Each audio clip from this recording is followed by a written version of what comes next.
और जो most important होता है कि you have to be dedicated. अगर आपको कुछ करना है तो उसके लिए आपको टाइम देना पड़ेगा।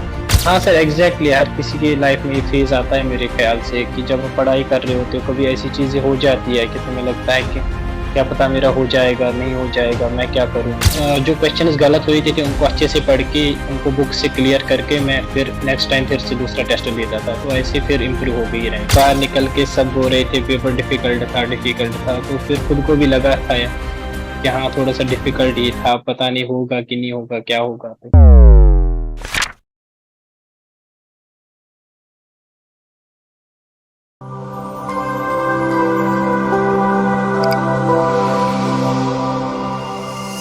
नमस्कार, एक बार फिर से आप सभी साथियों का हार्दिक स्वागत, अभिनंदन टीएनसी के इस ऑनलाइन प्लेटफॉर्म में। और आज हमारे साथ है एक बहुत ही शानदार रैंकर्स जिन्होंने लिए बहुत ही बड़ी सफलता। तो इनसे जानने वाले हैं इनके संघर्ष की कहानी, किस प्रकार से तैयारी की जाती है और घर से दूर नौकरी लगने के बाद घर से नजदीक आने के लिए किस प्रकार की स्ट्रेटेजी यूज की जाती है। तो सबसे पहले तो बहुत बहुत बधाई और शुभकामनाएं जी। Thanks a lot sir, thank you.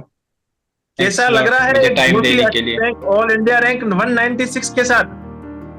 अभी सर बहुत अच्छा लग रहा है, घर के पास जाने के लिए अच्छी रैंक आई है। बहुत ही अच्छी बात है, घर के पास जाने के लिए आपने मेहनत की और घर के नजदीक जाने की आपकी तैयारी हो चुकी है। आपसे आज बहुत सारे क्वेश्चंस पूछेंगे, आपकी स्ट्रेटजी जानेंगे, किस प्रकार से आपने ड्यूटी के साथ इतनी सारी मेहनत की, किस प्रकार से आपने तैयारी की, कौन कौन सी बुक्स का रेफर किया और किस प्रकार से आपने प्रिपरेशन किया, वो भी विदाउट एनी ऑफलाइन कोचिंग। किसी भी प्रकार की आपने ऑफलाइन कोचिंग नहीं ली, साथ ही साथ सारा का सारा खेल ऑनलाइन के माध्यम से किया है। तो बहुत बड़ी बात होती है और बहुत ही शानदार बात। तो आज हम आपसे जानने वाले हैं आपके संघर्ष की कहानी। तो इस संघर्ष की कहानी की शुरुआत आपके अपने इंट्रोडक्शन से। सर मेरा नाम सुहेल हसन है, मैं जम्मू कश्मीर स्टेट से बिलोंग करता हूँ, कश्मीर से मैं हूँ। और मेरी पढ़ाई कश्मीर में ही हुई, गवर्नमेंट कॉलेज ऑफ नर्सिंग से। वहाँ से मैंने बीएससी नर्सिंग किया है और मैं 2022 में ही पास आउट हुआ हूँ, मई 22 में। तो उसके बाद मैंने 4 मंथ्स ऑलमोस्ट पढ़ाई की। तो उसके बाद नॉर्सेट का एग्ज़ाम दिया 22 का, जो सितंबर में हुआ था। तो उसके बाद सर मेरा सिलेक्शन हो गया, तो अभी मैं एम्स कल्याणी में एज नर्सिंग ऑफिसर जॉब कर रहा हूँ। तो उसके बाद फिर से मैंने पढ़ाई कंटिन्यू रखी। मैं तो थोड़ा सा आपको यहाँ पे रोकना चाहूंगा। आपने जस्ट नर्सिंग पास आउट की, कोई भी कोचिंग नहीं ली, सिर्फ सेल्फ प्रिपरेशन किया और आपका सिलेक्शन एम्स कल्याणी में हो गया। यस सर, मैंने कोई कोचिंग नहीं ली है, बस ऑफलाइन बुक से मैंने पढ़ा है। वेरी गुड, बहुत ही अच्छी बात है। अब आपका सिलेक्शन एम्स कल्याणी में होने के बाद आगे की जर्नी बताएं। तो सर उसके बाद मैंने एम्स कल्याणी में ज्वाइन किया दिसंबर 22 में। तो तब से मैं यहाँ पे जॉब कर रहा हूँ और साथ ही मैंने पढ़ाई फिर से स्टार्ट की। तो उसके बाद मेरा इस बार हो गया नॉर्सेट 4 में 196 रैंक आई है। गुड गुड गुड, बिल्कुल। आपने अब कल्याणी एम्स को ज्वाइन किया, उसके बाद मैं ये जानना चाहता हूँ कि ये बहुत ही बड़ी इंटरेस्टिंग स्टोरी है, क्योंकि आपने उस समय आपकी रैंक पीछे आई थी और यस सर, काफी आपको मिला पीछे था आई थी। एम्स कल्याणी। लेकिन इस बार आपने यस सर। सोचा कि नहीं, मुझे तो रैंकर्स बनना है, मुझे सिलेक्शन लेके घर के जम्मू कश्मीर वाले एम्स में ही जाना है। तो क्या स्ट्रेटजी बनाई, क्या आपके दिमाग में आया कि हाँ यार, अब मुझे जम्मू कश्मीर जाने के लिए किस तरीके से नई स्ट्रेटजी बनानी चाहिए? पिछली बार तो हमने कोचिंग नहीं ली, भगवान की दया से हमने मेहनत की थी और उस मेहनत का परिणाम एम्स कल्याणी के रूप में मिला था। लेकिन जम्मू जाने के लिए, खुद के घर में जाने के लिए रैंक लानी होगी, तो उसके लिए आपने क्या स्ट्रेटजी बनाई? उसके लिए सर स्ट्रेटजी कुछ नई नहीं थी, जो मैंने पढ़ा था उसको रिवाइज किया मैंने। और जो मोस्ट इम्पॉर्टेंट होता है कि you have to be dedicated. अगर आपको कुछ करना है तो उसके लिए आपको टाइम देना पड़ेगा। और यहाँ आके फिर मेरी इंटरेक्शन बहुत सारे नर्सिंग ऑफिसर से हुई, तो उन्होंने बोला कि टीएनसी की टेस्ट सीरीज वीडियो बैच उनका ये सब आता है कुछ। तो फिर मैंने ये सारा देख लिया तो मुझे अच्छा लगा। तो उसके बाद मैंने टेस्ट सीरीज का सब्सक्रिप्शन लेके फिर मैंने रोज टेस्ट दिए। बस ये एक टेस्ट सीरीज मेरी एडिशन थी 22 के प्रिपरेशन के बाद। गुड गुड गुड गुड, बहुत अच्छी बात है कि टेस्ट सीरीज के बारे में आपको पता लगा। बहुत सारे नर्सिंग ऑफिसर से पता लगा कि वो बहुत सारे नर्सिंग ऑफिसर्स ने बताया होगा कि भाई घर के नजदीक जाना है तो टीएनसी के साथ टेस्ट सीरीज और वीडियो एमसीक्यू को आप कंटिन्यूअसली कर लीजिए। आप 100% घर के पास जाने वाले हैं और लगातार आपने उन सारे नर्सिंग ऑफिसर्स जो आपके साथ कलीग्स थे उनकी बात मानी और आपने कंटिन्यूअसली किया। बहुत ही अच्छी बात। अब मैं आपसे बहुत सारी चीजें ऐसी ऐसी पूछने वाला हूँ जो कि बहुत सारे बच्चों को फायदा देने वाली है। अब आप लगातार जब टेस्ट सीरीज दे रहे थे तो आपकी रैंक कभी पीछे आई, कभी आगे आई, तो शुरुआत कहाँ से हुई? यस सर, पहले जब मैंने स्टार्ट किया तो रैंक तो पीछे आती थी, मतलब ऑलमोस्ट 400-500 भी रैंक आती थी। उसके बाद मैंने टेस्ट कंटिन्यू दिए, सुबह एक टेस्ट होता था, शाम को और एक टेस्ट होता सब्जेक्ट स्पेसिफिक, तो वो सारा करके फिर मार्च से ऑलमोस्ट मैंने स्टार्ट किया टीएनसी की टेस्ट सीरीज। तो उसके बाद धीरे धीरे रैंक इम्प्रूव हुई तो अंडर 100 भी रैंक आई थी फिर। ओके, गुड, बहुत अच्छी बात है। मैं ये जानना चाहता था कि कभी कभी ऐसा हुआ है, कभी कभी रैंक पीछे आती थी, तो कभी कभी ऐसा लगता था कि यार मेरा इस बार सिलेक्शन होगा या नहीं होगा, टीएनसी में इतने सारे बच्चे एग्जाम दे रहे हैं, मेरी रैंक कभी कभी पीछे आ रही है, तो कभी एक डीमोटिवेशन सा फीलिंग आया या नहीं? हाँ सर, एग्जैक्टली हर किसी की लाइफ में ये फेज आता है मेरे ख्याल से, कि जब आप पढ़ाई कर रहे होते हो कभी ऐसी चीजें हो जाती है कि तुम्हें लगता है कि क्या पता मेरा हो जाएगा नहीं हो जाएगा, मैं क्या करूं। तो सेम मेरे साथ भी हुआ था, एंजाइटी हो जाती है, कभी रैंक पीछे आई तो लगता था कि शायद मुझसे ही नहीं हो रहा है, बट ऐसा कुछ नहीं होता है, कभी आ जाती है रैंक पीछे। जब हम लगे रहते हैं, हम अपना टाइम देते हैं, तो फिर हमें वो चीज मिल ही जाती है जिसके लिए हम प्रिपेयर कर रहे हैं। Good good good. अब जैसे कि मैं आपसे जानना चाहता हूँ कि टीएनसी के अंदर इतने कठिन पेपर आते हैं, कभी कभी हार्ड पेपर आता है, कभी इजी पेपर भी आता है, कभी इजी, चारों का एक मिश्रण भी होता है। तो कभी कभी जैसे आपके परसेंटेज हमेशा इक्वल नहीं रहते थे, आप कभी 70, कभी 80, कभी कभी रहे होंगे, तो उन गलतियों को सुधारने के लिए, जो आपके टीएनसी के अंदर जो गलतियां होती थी, उन गलतियों को सुधारने के लिए आप क्या करते थे? सर मैं जब टेस्ट देता था, सुबह टेस्ट होता था, सवेरे 6 बजे आपका टेस्ट आता था, तो उसके बाद मैं वो टेस्ट देता था, उसके रैंक आती थी, उसके सॉल्यूशंस आते थे, तो वो पेपर में फिर से एक बार पढ़ लेता था कि मेरा कौन कौन सा क्वेश्चन गलत हुआ है। तो फिर वो जो क्वेश्चन गलत हुए थे उनको अच्छे से पढ़ के, उनको बुक से क्लियर करके मैं फिर नेक्स्ट टाइम फिर से दूसरा टेस्ट देता था, तो ऐसे फिर इम्प्रूव हो गई रैंक धीरे धीरे करके।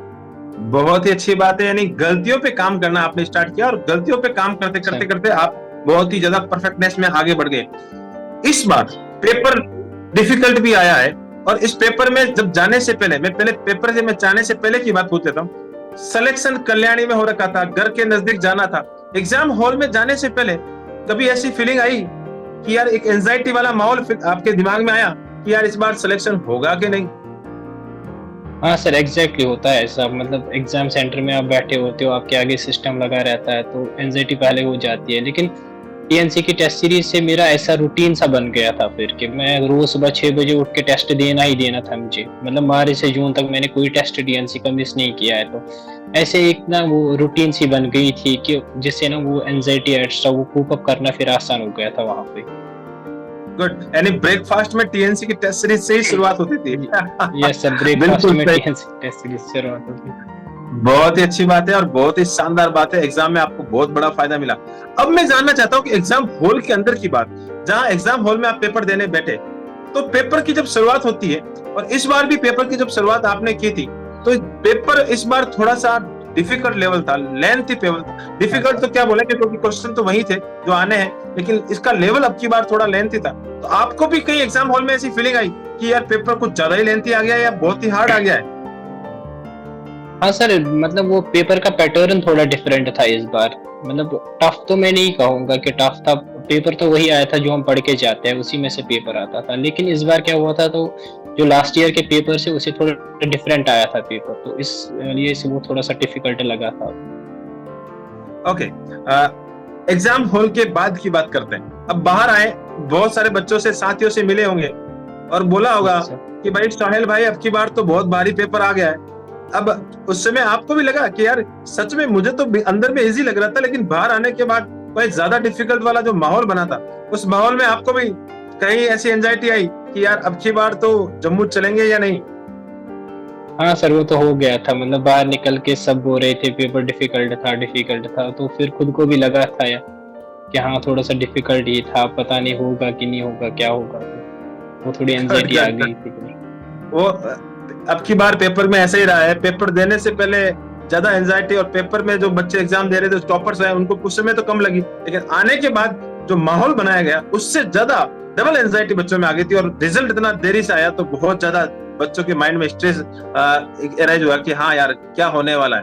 अब मैं आपसे एक क्वेश्चन और पूछने वाला हूँ, और बहुत ही शानदार इंपोर्टेंट क्वेश्चन पूछने वाला हूँ। आपने जो बुक्स जो पढ़ी है, वो आपकी इस जर्नी में कौन कौन सी ऐसी बुक्स रही है जो आपको इतनी मददगार साबित हुई है? हाँ सर, मतलब जो सब लोग सारे मेरे ख्याल से नर्सिंग एस्पिरेंट जो सारी बुक्स पढ़ते हैं, वही पीआर यादव, टारगेट हाई और एनकेलेक्स मॉसबी के वो क्वेश्चन सेट से निकाले थे मैंने, वो किए थे। तो जो सारे लोग बुक्स पढ़ते वही बुक्स मैंने भी पढ़ी थी। Okay, good. एक चीज और मैं थोड़ा सा बात करना चाहूंगा। टीएनसी के अंदर आपको जो आपने रोजाना पेपर देते थे, रोजाना क्वेश्चन करते थे, तो क्या स्पेशलिटी लगी आपको कि हाँ सर ये चीज मुझे बहुत ही प्यारी लगती थी? हाँ सर, टीएनसी का जो मतलब उनका जो पैटर्न है टेस्ट सीरीज का, वो मुझे बहुत अच्छा लगा कि उसमें सुबह 200 क्वेश्चन आपको मिलेंगे जो बिल्कुल नॉर्सेट पैटर्न पे होते हैं, बिल्कुल आपको लगता है कि नॉर्सेट का एग्जाम दे रहे हो। और फिर शाम को आपको एक सब्जेक्ट स्पेसिफिक पेपर भी मिलता है जिससे आपके कंसेप्ट मतलब काफी क्लियर हो जाते हैं। अगर आपको कोई क्वेश्चन छूट गया हो अपनी प्रिपरेशन में, वो आपको टेस्ट सीरीज में मिलता है। तो इससे बहुत सारा फायदा होता है एक स्टूडेंट को, एक नर्सिंग एस्पिरेंट को। ओके, बिल्कुल।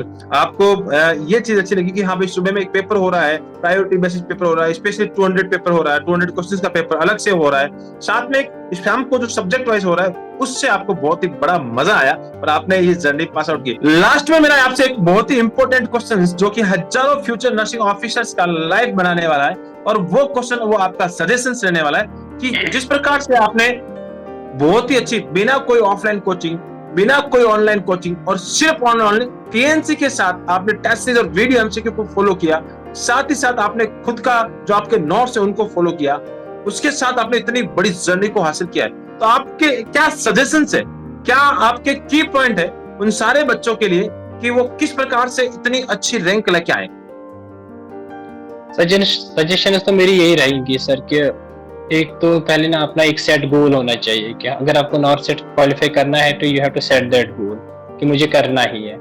आपको उसके लिए एक डेडिकेशन होनी चाहिए कि चाहे आपका एक बार ना हो जाए, 2 बार ना हो जाए, लेकिन एट द एंड आपको आपका एग्जाम क्वालिफाई हो ही जाएगा। एंड दूसरा मैं जो मोस्ट इम्पॉर्टेंट चीज़ है वो है कंसिस्टेंस।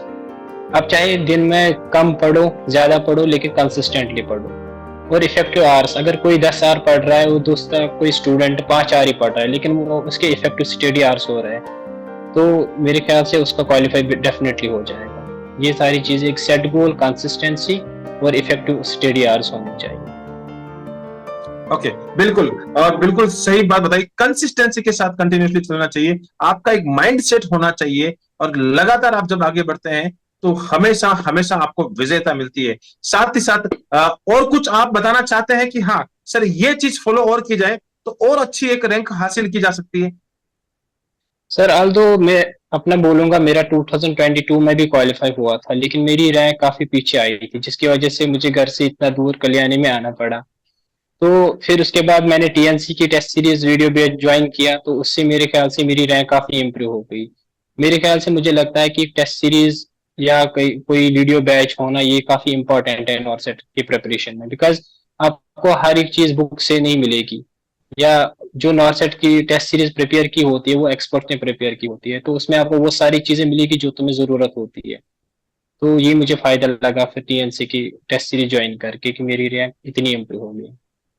गुड, बहुत ही अच्छी बात बताई कि कंसिस्टेंसी लगातार बना के रखें, डेडिकेशन, अगर सोच लिया है, ठान लिया है कि निकालना है नॉर्थ सेट, तो आपको लगातार चलना चाहिए और इफेक्टिव आवर्स आपके होने चाहिए, और साथ ही साथ अच्छी रैंक लाने के लिए एक्सपर्ट्स का साथ होना चाहिए। एक्सपर्ट्स के द्वारा अगर आपको टेस्ट सीरीज और वीडियो एमसीक्यू देता है तो आप अच्छी रैंक लाने में हेल्पफुल होती है।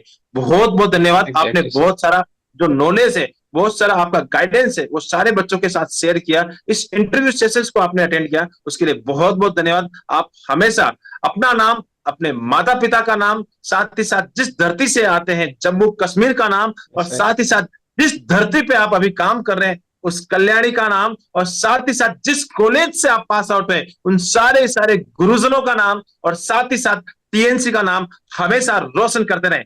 जय हिंद, जय भारत, वंदे मातरम। Thank you so much. Thanks a lot, sir. Thank you.